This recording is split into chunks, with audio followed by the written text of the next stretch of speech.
కానీ మనకేమి ఇష్టం అంటే మనల్ని మనం ఎక్స్పోజ్ చేసుకోవడం ఇష్టం. మనకేమి ఇష్టం అంటే మనల్ని మనం వ్యక్తపరచుకోవడం ఇష్టం. ఖచ్చితంగా గుర్తుపెట్టుకోండి, దేవుడు అత్యల్పుడైన వాడుకుంటాడు.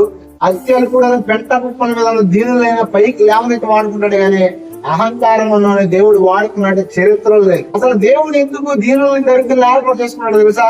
ఈ ప్రపంచంలో ఎవడు అతిశయించడానికి వీల్లేదు. కానీ ఒకప్పుడు దీనత్వంలో ఉన్నప్పుడు దేవుడు దీవించిన తర్వాత ఏమైతే తెలుసా? దేవుడిని పట్టుకోవడం మానేసి దేవుడి ఆశీర్వాదాన్ని పట్టుకుని చాలా మంది అహంకారం వచ్చి ఈ రోజు దేవుడికి ఉపయోగం లేని పాత్రలుగా మారిపోయిన చాలా మంది ఉన్నారు. ఒకనాడు దేవుడి కొరకు మండిన వ్యక్తులు ఈ రోజు ఆరిపోవడానికి, ఒకనాడు దేవుడి కొరకు మండిన సేవకులు ఈ రోజు దిగ్గజారిపోవడానికి కారణం తెలుసా?